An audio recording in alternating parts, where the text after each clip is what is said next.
Oi, bom dia, tudo bem?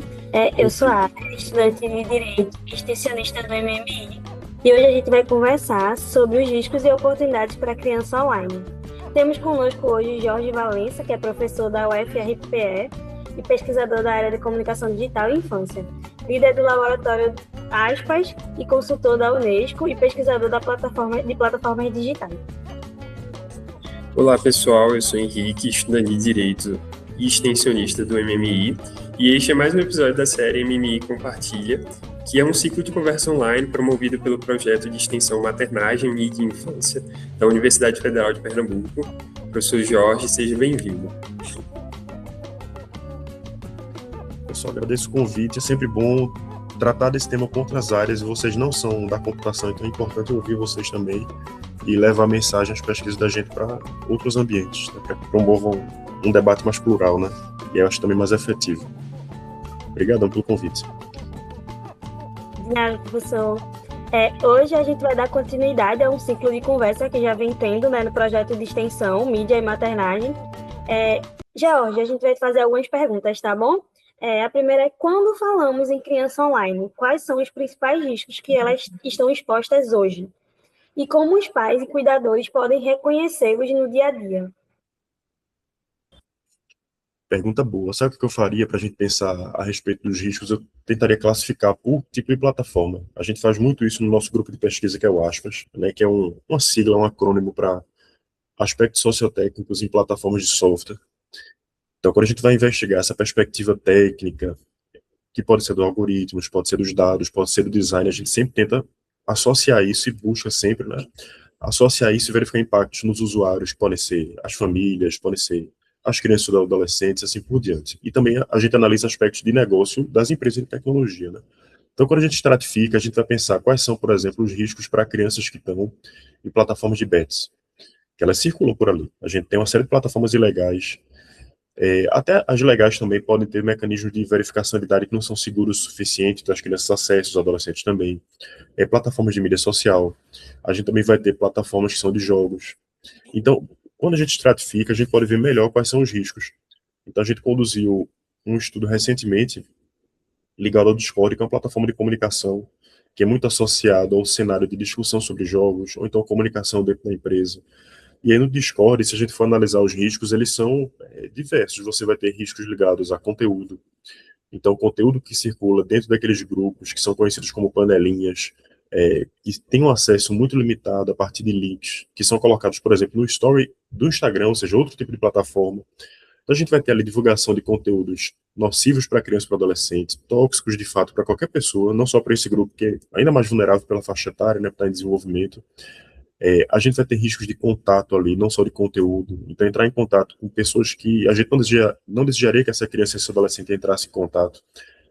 Então, assim, ali a gente vai ter uma série de riscos específicos pertinentes ao Discord. Se a gente for para mídias sociais, a gente vai ter riscos diversos. E essa é a plataforma que a gente mais discute, né, como sociedade nos últimos anos. Então, os riscos que vão passar desde modulação de comportamento, estímulo ao consumismo, isso tudo vai estar presente no TikTok e no Instagram, passando por um conteúdo excessivamente engajante, de retenção excessiva. Então, você vai ter um adolescente, uma criança mais retida, menos desconectada, menos offline para ver outras experiências.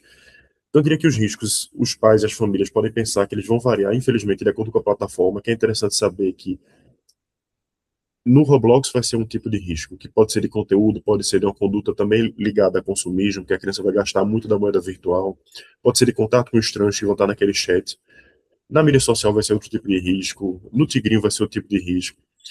E aí o que a gente pode pensar de maneira muito breve é quais são as ferramentas que estão disponíveis para mim, como pessoa responsável, para gerenciar melhor essas contas. Ou então para evitar que essa criança e esse adolescente transitem ali de forma geral. Eu não quero que ela esteja ali. Infelizmente as funcionalidades surgem e é uma obrigação cada vez maior, principalmente com a época digital, que elas sejam construídas aí pelas empresas de TI. Então, eu diria que tem uma luz no fim do túnel com, principalmente, mas não somente, funcionalidades de controle e supervisão parental. Muito bem pontuado, professor. E agora, pensando nas oportunidades que o ambiente digital pode oferecer para o desenvolvimento infantil, Eu queria perguntar ao senhor como é que ocorreria um equilíbrio do acesso a essas experiências positivas com a necessidade de proteção das crianças, sem cair num extremo bloqueio total ou numa permissividade exagerada. Perfeito. A gente vai ter em qualquer uma delas potenciais. Então, se você pensar, caramba, eu estou querendo proteger a minha criança de ser uma influenciadora mirim, de ter o tempo dela ali totalmente drenado por aquela plataforma, ela ficar refém daquela plataforma, achar que ela tem um público, de fato tem um público alvo e passar a ser alvo de muita gente também por ter uma exposição excessiva. Eu vou ter potenciais ali nos jogos também, então benefícios a gente pode ter em qualquer um desses ambientes. Às vezes em menor quantidade, mas eles existem. Mas eu vou me concentrar, por exemplo, em outro tipo de plataforma que eu nem citei aqui, que são as plataformas educacionais. Porque acho que foi o mais intuitivo para a gente, fica mais didático para a gente falar de benefícios, embora as outras também tenham seus benefícios, né? Nas plataformas educacionais, a gente vai ter um conjunto de empresas que são chamadas EdTechs, Ed de educação, EdTechs. Então, as EdTechs, elas existem muito em Recife, inclusive. Não só em Recife, lógico, mas aqui a gente tem no Parque Tecnológico da gente, no ambiente do Porto Digital, que também é composto pelo César, várias empresas de tecnologia que desenvolvem soluções para a educação. E essas empresas, tanto aqui como as empresas de fora e as Big Techs, né, a Google é uma grande empresa ligada a esse ambiente, com o Google Sala de Aula, o Google Classroom, toda a parte de Google for Education, via de regra, elas não vão se preocupar com aspectos éticos do design, da construção da tecnologia. Então, elas não vão ter em mente, em princípio, né? E muitas, assim, de fato, não vão ter por muito tempo. Preocupação com captura e coleta de dados excessiva, o compartilhamento desses dados com parceiros que fazem parte desse ambiente da empresa, dessa tecnologia. Se essa tecnologia propõe mais uma retenção excessiva do que uma gamificação de fato, que é o caso do Duolingo, que é uma empresa de tecnologia voltada à educação também, e ao ensino de idiomas, né? Então, quais são os potenciais? A gente vai ter, numa plataforma educacional, que acho que é o mais fácil da gente explicar benefícios, a gente vai ter um potencial de uma customização adequada daquele conteúdo para o aluno. Então, vamos pensar por quantas décadas a gente enfrentou um ensino que era massificado, pasteurizado, todo mundo recebe a mesma coisa, da mesma forma. Então, em tese, você vai ter, por exemplo, no Google Sala de Aula, estou pegando ele como exemplo, pode nem ser ele, uma chance de customizar esse conteúdo, adequar essa avaliação, ter um acompanhamento melhor pelos professores, até pelos pais. Estou colocando, mas não estou falando nem de funcionalidade, estou dizendo assim que o Google Sala de Aula como exemplo para a gente, pode ser fácil a gente entender o que, é que tem de potencial e benefícios ali, né? Em paralelo, a gente vai ter uma plataforma que, naquele mesmo cenário, pode fazer com que o professor tenha apenas alguns tipos de formas de aprendizagem, se ela for muito engessada, se a versão que vier para o Brasil for trazida para as instituições de ensino básico, for uma versão mais simples, uma versão que traz as mesmas formas de coletar dados do aluno, do ponto de vista de aprendizagem, a mesma forma de avaliar o aluno. Então, você pode sair, se distanciar dessa ideia de uma avaliação mais customizada e ter uma avaliação que é mais do mesmo, é pasteurizada, é tudo igual. Ou então uma indução de comportamento. Então, a plataforma diz, olha, eu tenho um recurso de inteligência artificial e você, professor, pode entender muito bem e predizer para onde é que esse aluno vai.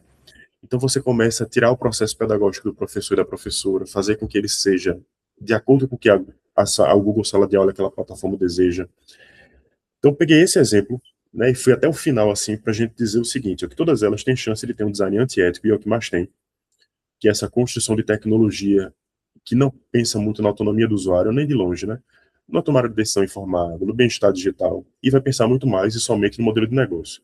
Só que, ao mesmo tempo, esse debate sobre design ético, que é o contrário, beleza? Que é uma busca por uma tecnologia mais inclusiva, mais diversa, que promova mais agência, que seja desenvolvida com mais participação dos usuários, ele começa a crescer. Esse debate ético ele começa a crescer e ele está, inclusive, previsto em lei atualmente.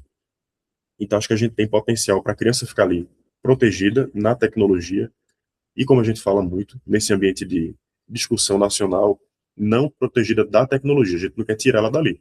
Tem alguns que a gente vai querer. Só para abrir um parênteses, 10 segundos, a gente tem um estudo que a gente está terminando nesse momento sobre o acesso de crianças e adolescentes a ferramentas de nudification ou nudify, para criar deep nudes ou imagens sintéticas de exploração de crianças e adolescentes de nudez desse grupo. Essa é a plataforma que a gente não quer que essa criança esteja, não tem benefícios ali. Pode ter para uma atriz que quer fazer uma cena e fazer uma imagem específica para ela ali, tem um uso benéfico muito específico para grupos extremamente específicos. Mas, via de regra, a plataforma de notificação ela é perigosa e um risco para todos os grupos, sobretudo crianças. As outras plataformas, tirando o Tigrinho também, por exemplo, elas vão ter benefícios escondidos ali e a gente tem como potencializar. Então, fiz essa roda gigante para dizer o seguinte: a gente tem como transformar essas tecnologias para elas serem mais protetivas e garantirem a preservação do direito, né, de crianças e adolescentes. Por enquanto, tem muitas que não pensam nisso, a maioria. Nosso cenário, por enquanto, é do copo meio vazio, mas com vistas ao copo cheio.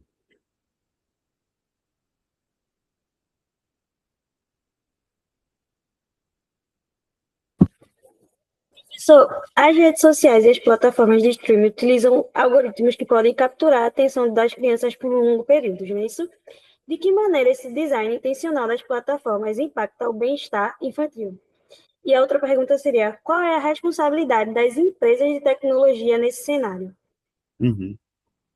Foi bom, porque a gente se concentrou agora só em plataformas de mídia social. Então a gente vai botar desde o Kawaii, passando pelo TikTok, passando pelo Instagram. Ali a gente vai ter uma construção, que design é uma palavra em inglês, né? A gente não traduz, mas a gente poderia traduzir como desenho ou construção da tecnologia, que ainda é muito pautado no modelo de negócio. Então, quem que eles querem agradar, beneficiar? A empresa de tecnologia e os parceiros comerciais. Alguém que anuncia naquele ambiente, alguém que também desenvolve para aquele ambiente e amplia, cria alternativas para aquela tecnologia, funcionalidades específicas para a tecnologia. O objetivo não é, primeiramente, o bem-estar de quem está ali dentro, que pode ser um adolescente, por exemplo. Pelo menos essa é a idade prevista em lei, né? 16 para cima para um Instagram, por exemplo. Então, quando você, por exemplo, como empresa de tecnologia, que é a Meta, vamos se concentrar só nela, já que a gente já se concentrou agora com a pergunta em mídias sociais. Quando você, como empresa, Meta no caso, mantém uma funcionalidade de rolagem infinita, de feed infinito, você consome vários dados do usuário, que, por exemplo, aqui na nossa pauta é adolescente, que pode ser criança também, se ela conseguir driblar o sistema de verificação de dados, que a Meta também não faz questão de ser tão robusto.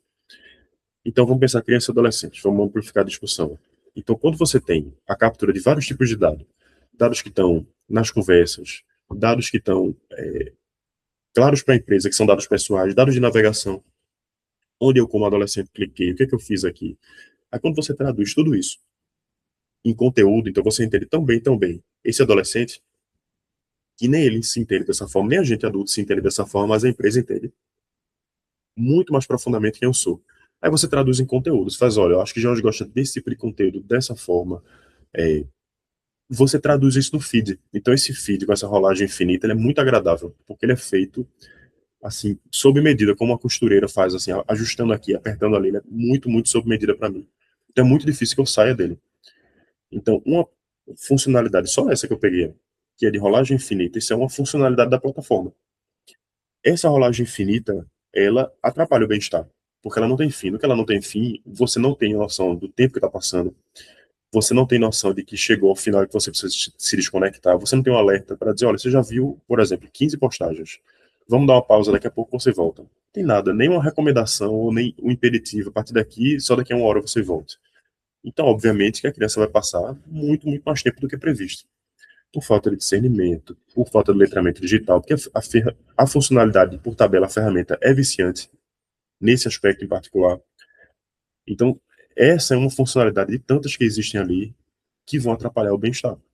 Como outras também que vão impedir que eu cancele minha conta com facilidade. Isso é um padrão enganoso de design, né? Dificuldade para cancelar é o nome dele. Ou alterei minhas configurações de proteção de dados. Então, tudo isso atrapalha não só a autonomia, mas o bem-estar do grupo que a gente está querendo falar aqui, que é crianças e adolescentes. Então, tem pano para manga. Não sei qual era a segunda, se eu respondi a segunda. Depois vocês frisam aí, eu respondo também a segunda. A segunda era a responsabilidade das empresas nesse cenário. Beleza. Elas têm uma responsabilidade subjetiva, vamos começar por essa, que está ligada ao escrutínio público. Então, se você critica uma empresa como essa, se ela vai para a mídia de maneira negativa, se ela aparece em destaque numa Folha de São Paulo, no Diário de Pernambuco, no New York Times, no Washington Post, sendo criticada por ser, por exemplo, viciante, por capturar dados de maneira excessiva, por modular comportamento, isso é uma responsabilidade subjetiva que ela tem diante dessa crítica, de se adequar, porque ela percebe o mal que ela está fazendo e isso está sendo percebido por todo mundo, porque ela já sabe na prática, as empresas já sabem. Então, em princípio, a gente vai dizer que isso atrapalha o poder que ela tem de ser uma referência, de ser respeitada. Então, meio que de trás para frente, né? Por esse escrutínio público, ela vai buscar melhorar ou aparentar estar em maior conformidade com, por exemplo, o direito da criança e do adolescente. Só que isso não é suficiente. Isso seria uma autorregulação. Isso não é suficiente. Ela não está nem aí, via de regra, para se o debate está criticando, ela vai fazer uma cortina de fumaça, ela vai lançar uma funcionalidade para abafar aquele debate, ela vai fazer com que a tecnologia dela pareça que tem uma versão nova, para também parecer que ela melhorou aquela tecnologia. Então, isso não é suficiente. Então, o que a gente tem tido, não só fora, mas principalmente no Brasil, nos últimos anos, é a previsão em lei de artigos que garantam que essa tecnologia leve em conta uma série de aspectos. A verificação de idade robusta, a oferta de funcionalidades de supervisão parental para os pais ou responsáveis de forma geral, garantir que essa tecnologia tenha um acompanhamento pelas famílias, os aspectos de conteúdo que circulam ali, a moderação daquele conteúdo, se o conteúdo é tóxico, ele está chegando para o adolescente quando não deveria. Então, tudo isso está sendo previsto em lei, principalmente com a Lei 15.211, o decreto associado a ele, que são leis recentes, né? O ECA Digital do ano passado, a LGPD não tem nenhuma década ainda. Então, são leis que garantem mais proteção. E aí, pouco a pouco, a gente começa a fiscalizar para garantir que elas tenham efetividade, né? Para que a lei tenha dentes e, no caso, a Agência Nacional de Proteção de Dados, que é a NPD, garanta que ela está sendo cumprida. Então, é aí que entra a responsabilidade das empresas ainda mais, né? Porque senão tem multa e tem mais crítica pública. Muito bem, professor. E agora eu queria questionar o senhor como que as escolas e as famílias poderiam trabalhar em conjunto para desenvolver um meio digital para formular, desenvolver nas crianças um pensamento mais crítico a respeito disso, de forma que elas aprendam a navegar com autonomia e segurança na internet. Olha, eu acho que no ambiente do ensino básico, vamos pensar assim, né? Ensino superior também, mas assim, ensino básico, onde esse grupo é ainda mais vulnerável, porque são jovens usuários que a gente está destacando aqui, mas os super jovens usuários, né? Aqueles ali que estão até os 18 ou 17 anos, 18 incompletos, a gente vai ter debates que podem ser feitos nas escolas com base, eu sugeriria, né? Se a gente quiser pensar em até uma atividade mais lúdica, com base no decreto, ele não é um decreto complexo de entender. Se você quiser falar, como é que você entra na plataforma? Ou então entra nessa tecnologia. O que é que ele pede para você? Ele pede para que eu coloque a data de nascimento. Tá vendo aqui no decreto que ele fala assim, ó, a autodeclaração é proibido. Então a gente pode discutir isso. Isso é uma discussão super sofisticada. Você pegar a lei e você começar a discutir em sala. O que é que a lei está dizendo? Vamos pensar aqui, interpretar essa, dependendo da faixa etária, não para uma criança de 9, mas para um adolescente ali de 14, por exemplo. Quando a gente tem verificação etária, ou garantia de idade ali, verificação de idade, que ele está propondo aqui? Dados biométricos não devem ser consumidos. Isso aqui é o quê? No Roblox, como é que isso funciona? É uma foto que a gente tira, é um vídeo que a gente faz. Então isso aqui deve ser evitado também, porque é um dado sensível, é um dado biométrico, é um dado que a gente não deseja. Então isso é uma discussão que pode ser feita. Se for ainda árido, vários materiais são desenvolvidos pelo governo, mas principalmente pelo terceiro setor. Então a gente tem a Cifernet, que é craque em traduzir isso em materiais lúdicos. O Comitê Gestor da Internet, que é quem gere toda a internet no Brasil.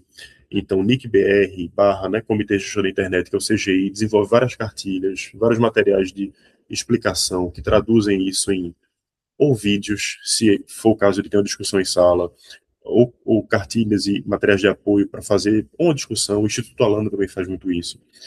Então, esse cenário ele tem tantas questões e tantos problemas e desafios que é interessante pensar materiais e conteúdos de instituições diferentes.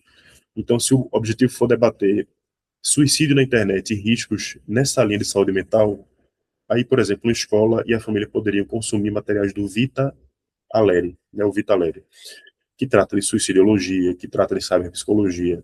Não, a gente está querendo discutir riscos de forma geral. Aí talvez a gente possa consumir materiais ligados ao Instituto Alana.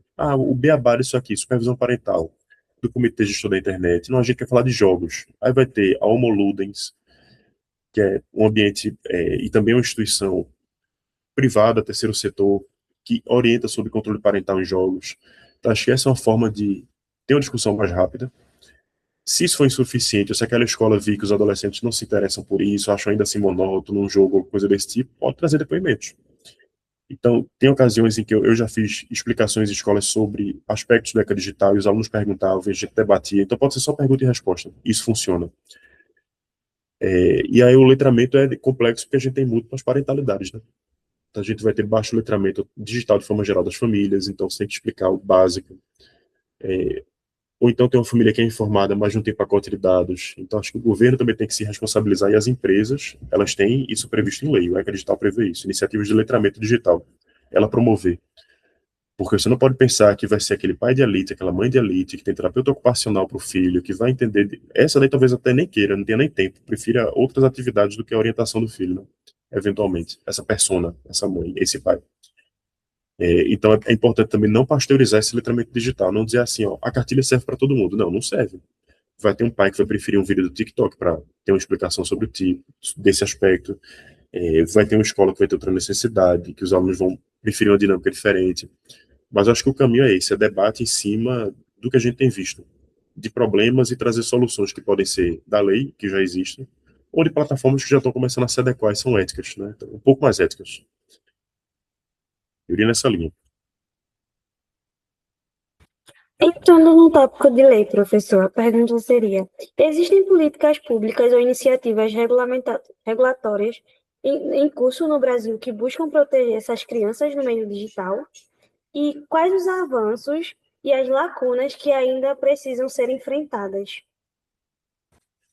A gente tem uma lei super guarda-chuva que foi sancionada no ano passado, depois de um debate de anos, né, que era um PL que durou 4 anos, 3 anos em discussão, né, que era o 2628, projeto de lei, e se tornou a Lei 15.211, que é conhecida como ECA Digital, ou vulgarmente falando, né, Lei FELCA.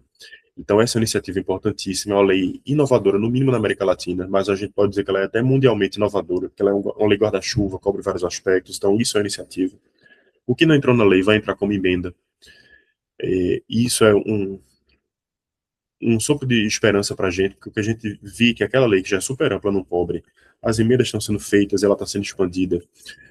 A gente tem outros projetos circulando que vão falar de regulação da influência do mirim, vão falar de proteção de mulheres no ambiente digital, onde as meninas vão entrar.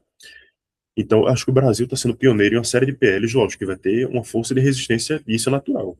E vai ter uma narrativa dizendo que essa lei ou esse PL, por exemplo, promove censura e liberdade de expressão é caçado, que é tudo em verdade, mas são narrativas contrárias para tentar garantir o direito das empresas. Então, por isso que essas narrativas existem, né? Direito das empresas não, os benefícios para as empresas. E ninguém está tirando direito das empresas, né? Mas a gente acha que no caminho de muito mais regulação e proteção e discussão, debate, do que já teve anos atrás, sem dúvida nenhuma. E o Brasil tem sido inspiração nesse sentido. Então, acho que essas leis elas vão falar desses aspectos que a gente está discutindo. Vão falar de letramento, vão falar de supervisão parental, vão falar de verificação de dados, vão falar de moderação de conteúdo, vão falar de IA. Então, o ECA Digital e o decreto que mastiga né, é regulação em si, né, o ECA Digital, o decreto em particular, associado a ele, vai ampliar a fiscalização com a ampliação da ANPD, que é a Agência Nacional de Proteção de Dados, vai falar da necessidade de alvará para você trabalhar como influenciador mirim. Até então era uma, entre aspas, muitas aspas, carreira totalmente desprotegida, um trabalho infantil desprotegido. E vai falar, por exemplo, que um produto que tem conexão com a internet, que tem inteligência artificial, se vier de fora para cá, ou até no Brasil, tem que ter um rótulo na caixa, dizendo, olha, requer supervisão parental, tem risco. Então a gente está no caminho bom. Diria para vocês que a gente está com expectativa legal aí diante desses avanços e aguardando as melhorias, né, e acompanhando as melhorias sendo feitas pelas empresas. Infelizmente, nós estamos chegando ao fim do episódio hoje, e em nome do MMI e de todos os nossos ouvintes, eu gostaria de agradecer a presença do professor e gostaria de perguntar se o senhor tem mais algum comentário final a trazer. Maravilha, pessoal, que agradeço também as perguntas boas, né, permitiram que a gente passeasse por muita coisa. Bom, comentários finais que eu sugeriria aí na visão da academia, né? Se vocês quiserem entender mais sobre os temas, a gente tem um grupo grande de temas que a gente investiga há muitos anos ligados à proteção da criança e do adolescente, também à discriminação. Então a gente também tem uma linha voltada à discussão sobre o impacto da IA, em particular em pessoas trans e não binárias. Então, se vocês tiverem interesse, é super fácil. Vocês vão só digitar www.grupoaspas.com. O meu Instagram, que é o que é mais ativo, ele é um Instagram profissional, 100%, então é @prof.georgevalenca. Então a gente discute esses temas, coloca parte de painéis em que eu participei, ou que o grupo participou, que são sempre temas para frente, né? A gente olha para frente. Lógico que a gente mastiga o que já existe há muito tempo, mas a gente tenta prever tendências e discutir o design de futuro, né? Para melhorar as tecnologias no futuro. E eu acho que esse ambiente da academia, junto com esse ambiente do terceiro setor e com as cartilhas que o governo também faz, por exemplo, as empresas vão fazer também, mas vamos concentrar no terceiro setor, na academia e no governo. Isso aqui nutre de informação famílias, escolas e as próprias crianças e adolescentes para que tenham mais agência, né? E entendam mais dos temas. Então, eu sugeria isso, o consumo desses materiais pouco a pouco.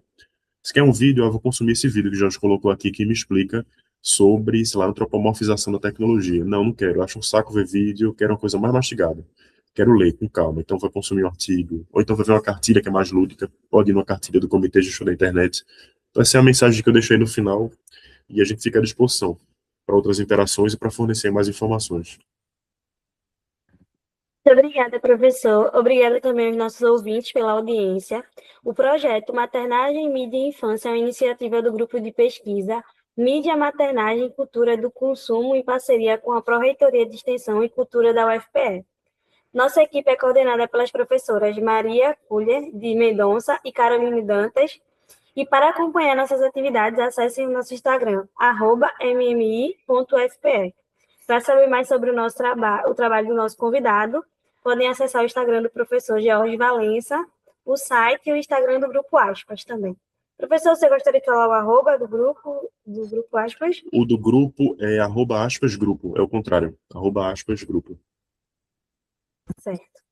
Muito bem, o programa de hoje foi apresentado por Henrique e por Adria, e também contamos com a participação de Jorge, professor.